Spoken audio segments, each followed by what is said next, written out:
Was he racist? That's the question that appeared on screens across the world when a documentary about Hulk Hogan dropped in 2025. But before we get to that specific question, we need to talk about something much bigger, something that changed wrestling forever, something that shook the entire industry to its core. This is about the man who built it all, the man who created the empire, the man who turned wrestling from a regional sideshow into a billion-dollar global phenomenon, Vince McMahon. And this is about the legends, the superstars, the Hall of Famers who had to decide what to say when his world came crashing down around him. Vince McMahon built modern wrestling. That's not opinion, that's not debate, that's historical fact. He took his father's small northeastern wrestling territory and turned it into a global monster that prints money. He created WrestleMania, the Super Bowl of professional wrestling. He made wrestlers into household names that transcended the sport. Stone Cold Steve Austin, The Rock, John Cena, Hulk Hogan. All of them became stars because of Vince McMahon's vision. He built careers from nothing. He took unknown performers and made them into millionaires. He gave people opportunities they never would have had anywhere else in the world. For decades, he was wrestling. When you thought about WWE, when you thought about professional wrestling as entertainment, you thought about Vince McMahon. And the people who worked for him knew it. They understood it on a deep level. They owed him everything. Their fame came from him. Their money came from him. Their legacy came from him. Everything they had, everything they were, came from Vince McMahon. So when the lawsuits came in 2024, when the darkest allegations imaginable surfaced, when the federal investigators got involved, those same people faced an impossible choice. Think about it. How do you talk about a man who gave you everything when the entire world is calling him a monster? How do you defend someone you love, someone you consider a friend, when the accusations are that serious, that graphic, that disturbing? How do you stay loyal to a friend when that friend is accused of things you can't even imagine in your worst nightmares? The answer is you can't. Not really. Not without consequences. Not without looking like you're choosing the wrong side. And that's what this story is really about. The struggle, the impossible position, the silence that speaks volumes, the carefully worded excuses, the corporate speak designed to say nothing while sounding like something, and the very few, the incredibly small number, who were willing to tell the uncomfortable truth. January 2024 changed everything. It was a moment that split wrestling history into before and after. A woman named Janelle Grant filed a civil lawsuit. She had worked at WWE corporate headquarters, the nerve center of the company, from 2019 to 2022. 3 years inside the machine. And what she described in that lawsuit wasn't just serious, it was absolutely devastating. Sexual assault, human trafficking, physical abuse, exploitation using company resources, company emails, company power structures. The details were so graphic, so disturbing, so explicit that they immediately jumped beyond the wrestling world and became national news. Major sponsors pulled out immediately. Slim Jim, a longtime WWE partner, dropped their sponsorship before the ink on the complaint was even dry. The stock price took a hit. Investors got nervous. The media descended. And Vince McMahon, the man who had survived every single scandal before this, the man who seemed completely untouchable, knew this time was different. This time there was no way out. He resigned the next day, January 26, 2024, gone from TKO Group Holdings, gone from WWE, completely out. This was the man who had returned from retirement just a year earlier to sell the company. The man everyone thought was untouchable, gone in 24 hours. But here's the thing, he didn't leave quietly. And the people who knew him, who worked with him, who loved him, they didn't stay quiet either. Some defended him, some stayed neutral, some distanced themselves, and a very small number told the truth about what they thought he had become. Let's start with the most famous defense, the biggest name, the most controversial response. John Cena, the face of WWE for over a decade, the company's biggest star during its most important transition period, the man Vince McMahon personally handpicked and chose to carry the company through its most important eras. The ruthless aggression era of the early 2000s, the PG era that brought wrestling back to families. All Cena, all part of Vince's grand vision. Cena wasn't just a wrestler, he was Vince's chosen one, his hand-picked successor to Hulk Hogan's legacy. When the lawsuit dropped in January 2024, people wanted to know what Cena thought. They needed to hear from him. He was the biggest active star with ties to Vince. He went on the Howard Stern show in February 2024, just weeks after the allegations became public. Stern, never one to shy away from tough questions, asked him directly, "What do you think about Vince? What do you think about these allegations?" Cena said it was a mindfuck. That was his actual word, a mindfuck. Trying to process it, trying trying to reconcile the man he knew with the man being described in legal documents. But then he said something that shocked a lot of people. He said he was going to love the person he loves. Period. End of discussion. He said friendship matters most when things get really bad, when everything goes wrong, when your back's against the wall, when the entire world turns on you. That's when real friends, true friends, show up and stand by your side. He acknowledged that Vince had a hill to climb, a big hill, maybe even a mountain, but he wasn't going to abandon him. Not now, not during the worst moment of his life, not ever. He said it clearly, with conviction. I love Vince. I'm not going anywhere. My friendship doesn't end because things got difficult. A year later, in April 2025, a full year after the initial lawsuit, the New York Times did a major profile on Cena. He was asked about Vince again, and he said it again, even stronger this time, even more definitive, even more controversial. Quote, I don't care who hears it. I love Vince. I'm not downplaying anything that's been said or alleged, but when I love somebody, I love them wholeheartedly. I don't do love halfway. I don't abandon people when things get tough. End quote. This wasn't a mistake. This wasn't misquoted. This wasn't taken out of context by the media. This was completely intentional. Cena was doubling down on his support. He was making it clear that he stood by Vince McMahon no matter what. He called the situation super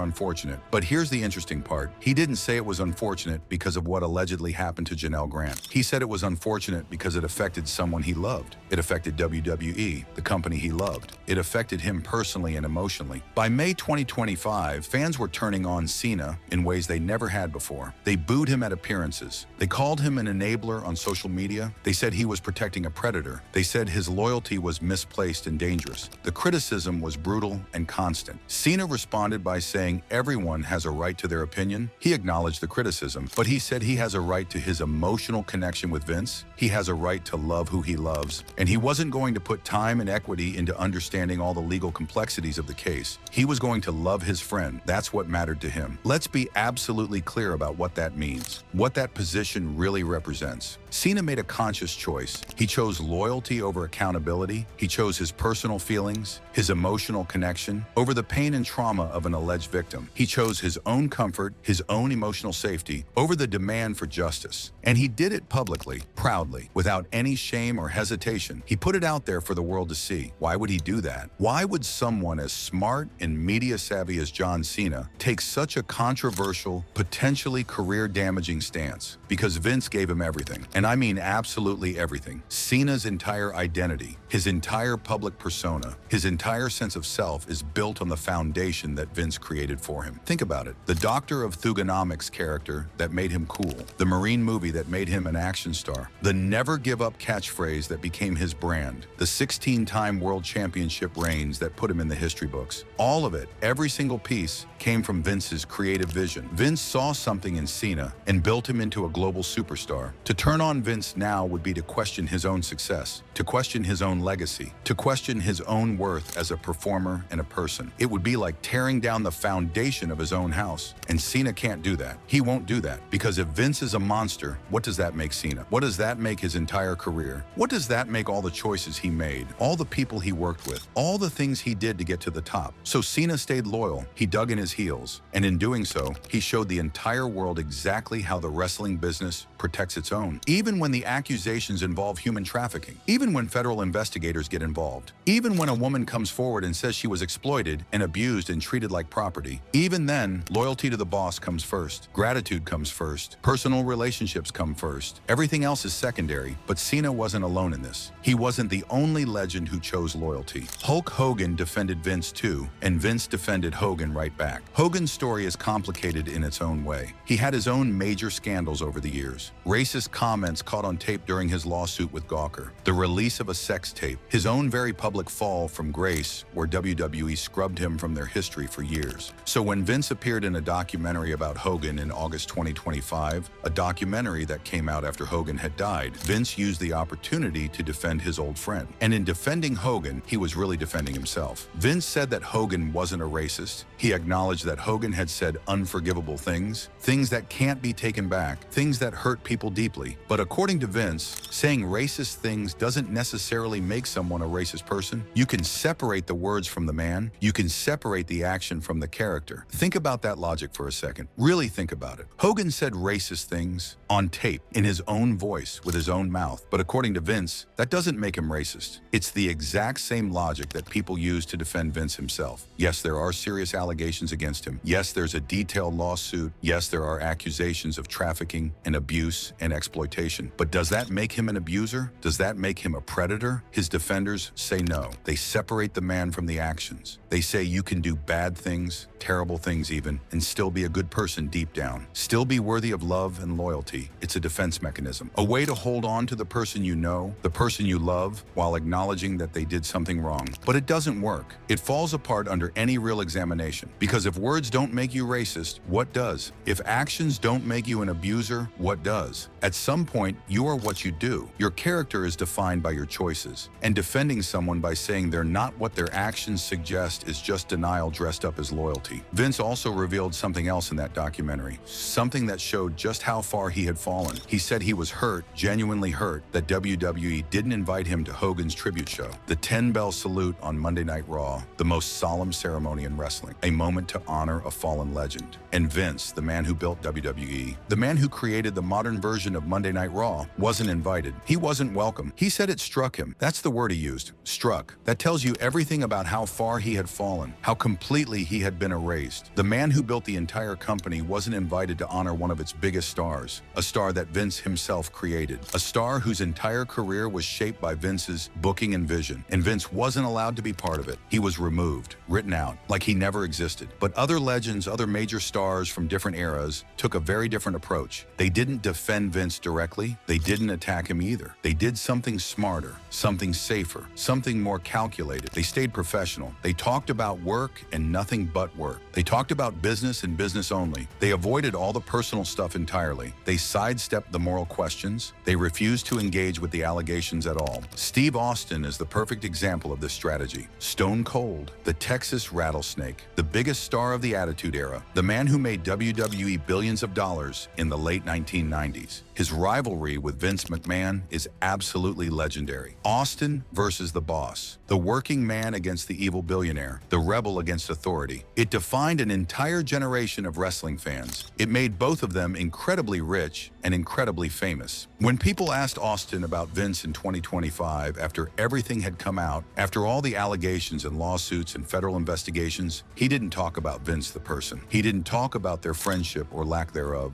He didn't talk about the allegations. Instead, he told stories about production costs, about money, about the business side of things. He told a story about how Vince once confronted him backstage for staying in the ring too long after a show had ended. Austin was celebrating with the crowd, milking the moment, enjoying his popularity, but it cost the company $15,000 in overtime for the building staff. The stagehands, the production crew, the security people, all those workers staying late because Austin wouldn't leave the ring. And Vince was absolutely furious about it. Austin laughed about that story. He thought it was funny, but more importantly, it let him talk about Vince without defending him. Look, Vince was a businessman, a tough businessman. He cared about money. He cared about costs. He cared about efficiency and profit margins. He was obsessed with the bottom line. That's the picture Austin painted. Not a predator, not an abuser, just a really intense businessman who watched every penny. Austin also talked about their shared success in very specific language, very careful language. He said things like, "We did it together. The whole roster contributed. The whole company built the Attitude Era. It wasn't just Vince. It wasn't just Austin. It was everyone working together toward a common goal." By spreading the credit around, by emphasizing the collective effort, Austin avoided having to defend Vince personally. He acknowledged the success without endorsing the man behind it. He separated the achievement from the person who orchestrated it. The Undertaker did the exact same thing. Mark Calloway, the dead man, the phenom, the most respected veteran in the entire wrestling business. On his 6 Feet Under podcast and in various interviews throughout 2025, he talked about the concept of glass houses. You know the saying, people in glass houses shouldn't throw stones. The idea being that the wrestling business, the entire industry, is messy. Everyone has secrets. Everyone has done things they regret. Everyone has skeletons in their closet. So who are any of us to judge Vince McMahon? Who has the moral authority to condemn him when we've all been part of this business, this culture, this world? That's his message. It's not exactly a defense. It's not exactly an attack. It's just neutrality wrapped in wisdom. It's moral relativism. And it protects Taker's own legacy because he doesn't have to pick a side. He doesn't have to condemn someone he worked with for decades. He doesn't have to defend allegations he probably can't defend. The Undertaker focused instead on Vince's work ethic, his vision, his incredible ability to build an empire from almost nothing. He called Vince's departure the end of a chapter in wrestling history, not a moral reckoning, not a purging of evil, just the closing of one book and the opening of another. Business as usual, nothing personal, just the natural progression of time. This is the absolute safest play for wrestling legends, the smartest strategy. Don't defend the allegations because you can't. Don't condemn the man because you owe him. Talk about work instead. Talk about business. Talk about the industry. Keep it professional and impersonal. Protect your own legacy, your own reputation, by staying completely out of the moral debate. Let other people fight that battle. You just talk about WrestleMania and ratings and production meetings, and then there's WWE itself, the company, the corporation. Because WWE didn't just move on from Vince. They surgically removed him. They erased him. They built a new era without him, and they did it fast. Triple H took over as head of creative. Paul Levesque, Vince's son-in-law, the man Vince trained for decades. In late 2025, Triple H did an interview with Ted. He said Vince was a mentor. He said nobody could ever truly fill Vince's chair. He called Vince the visionary who built the business from the ground up. That's the tribute. That's the respect. But then he pivoted. He said his era is different. He's making courageous choices, unpopular choices. He's changing the product. He's moving wrestling forward. This is the new era, not Vince's era, not the old way. Something better, something clean. This is corporate strategy. Honor the past, erase the person, keep the foundation, but change everything else. It lets WWE keep its history without keeping Vince. It's brilliant, and it's cold. Nick Khan, the president of WWE, played the same game. He's the corporate ace, the deal maker, the guy who negotiated the TKO merger. When the Netflix docuseries Mr. McMahon came out in late 2024, Khan talked about internal reactions. Some people thought it was phenomenally done. Others thought it wasn't factual. The 6th episode, the one about the allegations, caused mixed feelings. Khan's strategy was simple. Stay calm, move to the other side of it. Don't dwell, don't defend. Just move forward, maximize shareholder value. That's his job. The McMahon scandal is a crisis management problem, not a moral issue, just a business problem to solve. And then there's The Rock, Dwayne Johnson. In January 2024, the same month Janelle Grant filed her lawsuit, The Rock joined the TKO board of directors. His statement was carefully crafted. He thanked his father, Rocky Johnson. He thanked his grandfather, Peter Mavia. He talked about the family legacy, the seat at the table that his family helped build. He never mentioned Vince McMahon, not once. That omission is the message. The Rock is part of wrestling history, but he's not part of Vince's story anymore. He's building his own legacy, his own brand. And that brand doesn't include defending an accused predator. This is how corporations work. They replace the problematic figure with a clean alternative. They shift the narrative. They create new heroes. They keep moving forward. And they do it so smoothly that most people don't even notice the transition. WWE survived Vince because WWE was always bigger than Vince. That's what Triple H and Nick Khan and The Rock proved. The empire doesn't need its emperor. It just needs the machine to keep running. But not everyone played it safe. Not everyone stayed neutral. Not everyone chose corporate speak over the truth. Not everyone hid behind business language and professional distance. Bret Hart didn't. Bret the Hitman Hart, the excellence of execution, the best there is, the best there was, the best there ever will be. One of the greatest technical wrestlers of all time, a legend in every single sense of the word. A man whose entire family helped build professional wrestling into what it became. Bret's relationship with Vince is incredibly complicated. It's layered with history and pain and betrayal. The Montreal Screwjob in 1997, where Vince orchestrated Bret losing the WWE Championship in his home country of Canada without his knowledge or consent. The years of bitterness and anger that followed, the public feud, the lawsuits, and then, eventually, years later, a reconciliation. They made peace. They buried the hatchet. They moved on, or so everyone thought. In June 2025, Bret went on the Rise Guys podcast. He was asked directly about the Janelle Grant lawsuit, about the specific allegations that had been made public, about Vince McMahon the person, not the character, not the businessman, but the man. And Bret didn't hold hold back even a little bit. He called the allegations inexcusable, absolutely terrible. He didn't mince words, he didn't soften his language. He said, quote, "I think Vince McMahon became a predator and used wrestling as his backdrop for all of his evil," end quote. A predator. That's the word Bret used. Not a complicated man with flaws, not a genius who made some mistakes, not a driven businessman who crossed lines. A predator. Someone who hunts, someone who exploits, someone who uses power to harm others. Bret compared Vince directly to Harvey Weinstein, the Hollywood producer whose fall started the Me Too movement, to Jeffrey Epstein, the financier whose abuse was systematic and protected by wealth and power. He said Vince exploited the wrestling business. He used the industry, the power structure, the loyalty it demanded as cover for his alleged crimes. This isn't a guy who made mistakes along the way. This isn't a guy who got caught up in the moment. This is a guy who, according to Bret, did evil things intentionally, on purpose, systematically, for years and years. Using the power and structure of the wrestling business to enable and hide those actions, Bret was willing to burn the bridge completely. He was willing to lose friends in the industry, friends he had known for decades. He was willing to face backlash from the old guard, from the people who still loved and defended Vince, because he believed the truth mattered more than loyalty to someone who didn't deserve it. He believed accountability mattered more than gratitude for past opportunities. And here's why Bret's comments matter so much. Bret didn't owe Vince anything, not anymore. Vince screwed him in Montreal. Vince lied to him. Vince chose business over friendship. So when Bret finally spoke up about the allegations, it carried weight. He wasn't protecting a benefactor anymore. He wasn't defending someone who gave him opportunities and made him rich. And he was saying what most legends in the business were too afraid to say, that Vince's undeniable impact on wrestling history doesn't erase his impact on victims. But even with Bret speaking out, the legal system moved slowly. The civil case dragged on, but other investigations wrapped up, and the results gave Vince's defenders exactly what they needed: legal closure. In January 2025, the SEC announced a settlement. Vince McMahon agreed to pay a $400,000 fine. He also agreed to reimburse WWE $1.3 million. The charges were about false accounting. Vince had used hush money payments to silence women. He didn't report those payments properly. That's an accounting violation. The SEC said it was resolved. Vince said the case was closed. He called it minor accounting errors, personal payments that should have been reported differently. His supporters jumped on this. See, it was just accounting, not trafficking, not abuse, just paperwork. The case is closed. Time to move on. Then in February 2025, the Department of Justice announced they were done too. The criminal investigation into McMahon was over. No charges. The DOJ had looked into whether Vince covered up sexual misconduct. They decided not to prosecute. Vince's lawyers said the investigation was definitively concluded. Another win for Team Vince. But here's what his defenders ignore. The civil case isn't over. Janelle Grant's lawsuit is still active. The SEC settlement was about accounting. The DOJ decision was about criminal charges. Neither one addressed the core allegations. The trafficking, the abuse, the exploitation, those claims are still on the table. The legal system didn't vindicate Vince. It just decided not to put him in prison. But legal closure gave his supporters permission to move on emotionally. John Cena doesn't have to defend a criminal. He can defend a friend who settled an accounting dispute. Hulk Hogan doesn't have to defend a trafficker. He can defend a businessman who made paperwork mistakes. The legal system gave them cover, and they took it. Meanwhile, the people closest to Vince started to turn on him. John Laurinaitis was one of Vince's most loyal guys. He worked in talent relations for decades. He was named as a co-defendant in the Janelle Grant lawsuit. He was accused of being part of the abuse, of facilitating it, of participating in it. In May 2025, Laurinaitis made a deal. He agreed to provide evidence against Vince and WWE. In exchange, he was dropped from the lawsuit. He reached a confidential settlement. Grant's lawyers called it a pivotal next step toward holding McMahon accountable. Think about what that means. Laurinaitis, the guy who was supposed to protect Vince, turned on him. He saved himself. He cooperated with the victim. He gave up information that could destroy his former boss. The code of silence broke. The wall of loyalty cracked, and Vince was left standing alone. Even his daughter, Stephanie McMahon, had resigned from WWE back in early 2023. Reports said there was tension with her father. She didn't want to be part of his mess anymore. She walked away. His own daughter, the woman he groomed to take over the company, gone. The myth of Vince as the ultimate protector was dead. He couldn't protect himself.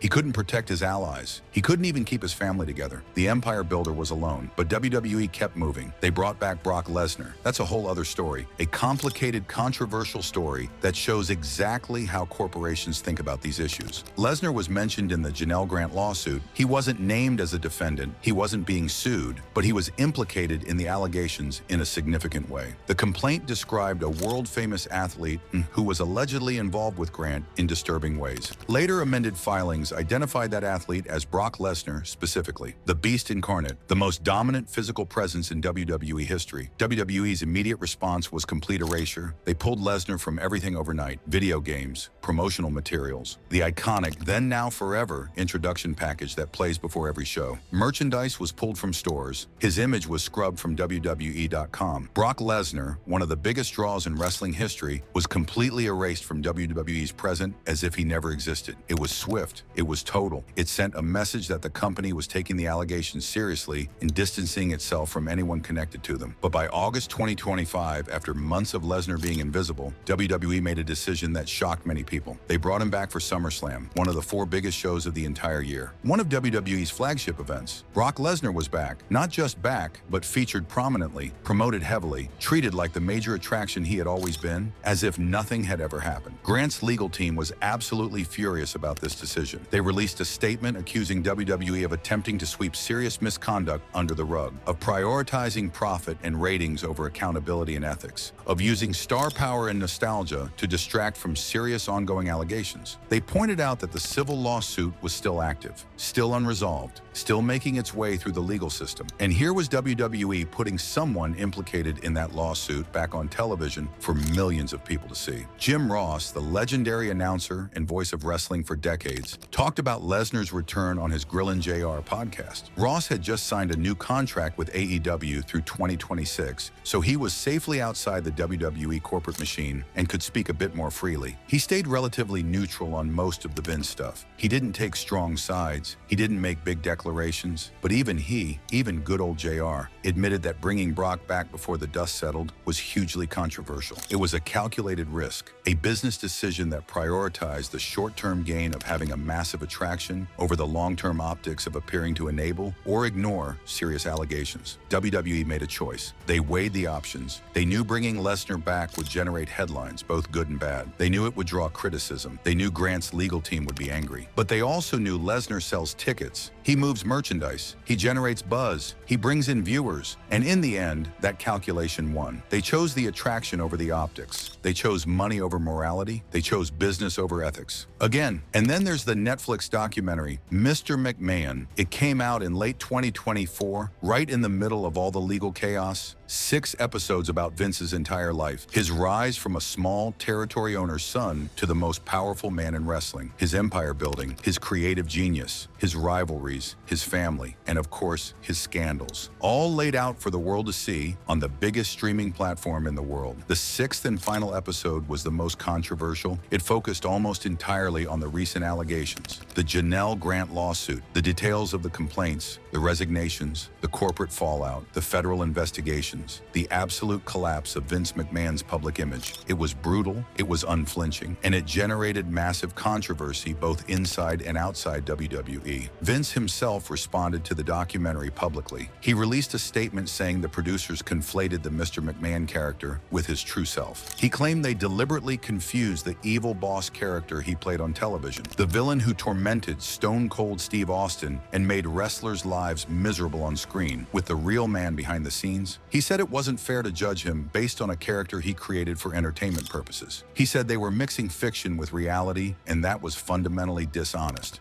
That defense is absolutely fascinating when you really think about it. And it's the exact same defense his most loyal supporters use when they talk about him. They say, "You don't understand wrestling. You don't get it." Vince played a character on TV. The Mr. McMahon character was a heel, a villain, a bad guy. Of course he acted cruel and terrible on television. Of course he did horrible things in storylines. He was supposed to be hated. That was the whole point. But that's not who he really is as a person. That's just a role he played. You're confusing the performance with reality. You're judging the character instead of the man. But here's the fundamental problem with that defense. The problem that makes it completely fall apart. The allegations in the Janelle Grant lawsuit aren't about storylines. They're not about things that happened on Monday Night Raw. They're not about scripted segments or pre-planned matches. They're about real women, real human beings, real NDAs used to silence real victims, real hush money payments made with real corporate funds, real corporate resources allegedly used to facilitate real abuse. That's not a television character. That's not fiction. That's not entertainment. That's reality. That's real life. And the character defense doesn't work. It can't work when the accusations come from the real world, not the scripted one. You can't hide behind a TV persona when real people are making real allegations about real harm. The Mr. McMahon character might have been evil on television, but Janelle Grant's lawsuit isn't about what happened on TV. It's about what allegedly happened in corporate offices, in private spaces, using company power and resources. That has nothing to do with any character. That's Vince McMahon, the person, not Vince McMahon, the performer. Nick Khan said internal reactions to the documentary were mixed. Some people loved it. Some people hated it. Some people thought it was factual. Others thought it was a hit piece. The divide inside WWE mirrored the divide in the fan base. Some people still see Vince as a genius. Others see him as a predator. There's no middle ground anymore. And that's the point. That's what this whole story's about. The wrestling industry, the legends, the fans, everyone had to pick a side. You're either with Vince or against him. You're either loyal or you're a traitor. You either believe the allegations or you believe the man. But here's the thing. It's not that simple. It's never that simple. John Cena can love Vince and still be wrong. Steve Austin can respect Vince's business mind and still avoid the moral question. Triple H can honor Vince's vision and still build something better. The Rock can acknowledge his family's history and still distance himself from Vince's legacy. And Bret Hart can call Vince a predator and be the only one telling the truth. All of those things can be true at the same time because people are complicated. Relationships are complicated and legacies are complicated. But here's what's not complicated. Accountability. Janelle Grant deserves to have her day in court. She deserves to be heard. She deserves justice. And whether Vince's friends love him or hate him, whether they defend him or condemn him, that doesn't change what allegedly happened to her. It doesn't erase her pain. It doesn't make the allegations disappear. The wrestling industry spent decades protecting Vince McMahon, protecting his secrets, protecting his power, protecting his legacy. And in doing so, they may have protected a predator. They may have enabled abuse. They may have silenced victims. That's the cost of loyalty. That's the price of gratitude. But 2024 and 2025 showed that even the most powerful man in wrestling isn't untouchable. Even Vince McMahon can fall. The SEC came for him. The DOJ investigated him. TKO removed him. Netflix exposed him. And the civil case continues. The empire builder became the empire's biggest liability. And the legends who spent their careers under his thumb had to figure out what to say. Some chose love. Some chose neutrality. Some chose silence. And a very small number chose truth. As of early 2026, there's no consensus on Vince McMahon. The industry is split. Some people still defend him. Some people have moved on. Some people want him held accountable. And that split will probably last forever. Because this isn't a story with a clean ending. It's a story about power and loyalty and the cost of both. Vince McMahon built modern wrestling. That's undeniable. He created opportunities for thousands of people. He made the business global. He turned wrestlers into superstars. He built an empire. But he also allegedly used that empire to exploit and abuse. He allegedly used his power to silence victims. He allegedly turned wrestling into a backdrop for evil, just like Bret Hart said. And here's the hardest truth of all. Both things can be true. Vince can be the empire builder and the predator. He can be the genius and the monster. He can be the mentor and the abuser. People aren't one thing. Legacies aren't simple. And the wrestling industry's relationship with Vince McMahon will always be complicated. But complication doesn't mean we ignore accountability. It doesn't mean we prioritize loyalty over justice. It doesn't mean we protect the powerful at the expense of the vulnerable. The wrestling industry learned that lesson the hard way. And the legends who defended Vince, who stayed silent, who chose comfort over courage, they'll have to live with that choice. The good news is that wrestling survived. Triple H is creating something new. TKO is expanding globally. New stars are rising. The business is thriving. The empire doesn't need its emperor anymore. And maybe that's the real lesson. No one person is bigger than the business. No one legacy is worth protecting if it comes at the cost of victims. Vince McMahon built the machine, but the machine kept running without him, and it will keep running long after his legal battles are over, long after the civil case is resolved, long after the legends who defended him are gone. Wrestling is bigger than Vince McMahon. It always was. We just couldn't see it while he was still in power. So what do we take from all of this? What's the lesson? Maybe it's that gratitude doesn't equal obligation. Maybe it's that love doesn't mean blind loyalty. Maybe it's that success doesn't excuse harm. Or maybe it's simpler than that. Maybe it's just that accountability matters. Even for the most powerful people. Even for the empire builders. Even for the legends. The wrestling industry spent 2024 and 2025 learning that lesson. Some people learned it faster than others. Some people are still learning it now. And some people will never learn it at all. But the lesson stands. Power without accountability is just tyranny. Success without ethics is just exploitation.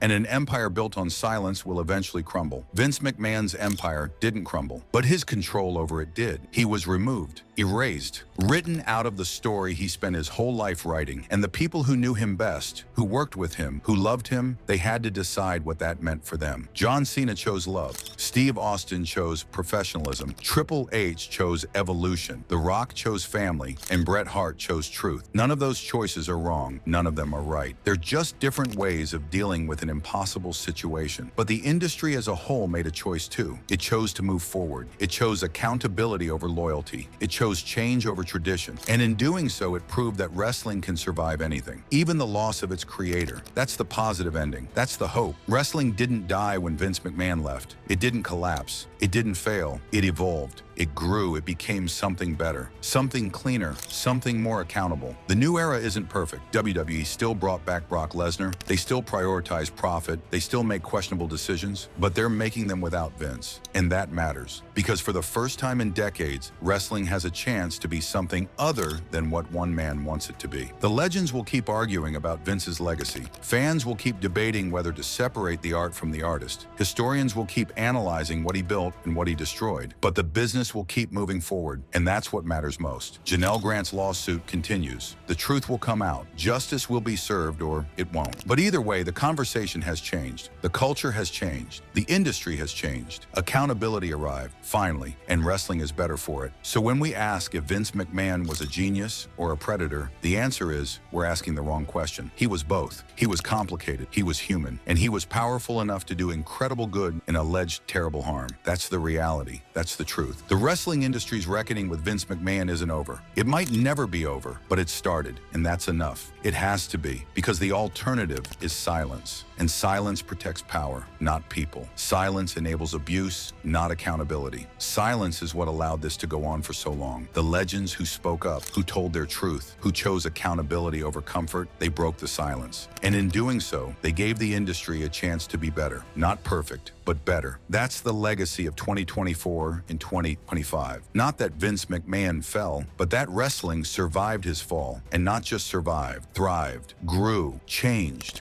became something worth believing in again. The empire builder is gone, but the empire remains. And maybe, just maybe, it's better off without him. That's the story. That's the truth. That's what happens when legends are asked about Vince McMahon. Some defend him, some distance themselves, some condemn him, but all of them have to live with the fact that the man who built their world allegedly used that world to hurt people. And that's a reckoning that will last forever. Wrestling moved forward, the industry changed, accountability won, and the empire that Vince McMahon built proved it could survive without its emperor. That's the positive ending. That's the hope. That's the future. The past is complicated. The present is messy, but the future is unwritten. And for the first time in a long time, wrestling has a chance to write it without Vince McMahon's ghost looming over every decision. That's progress. That's change. That's accountability. And maybe that's all we can ask for.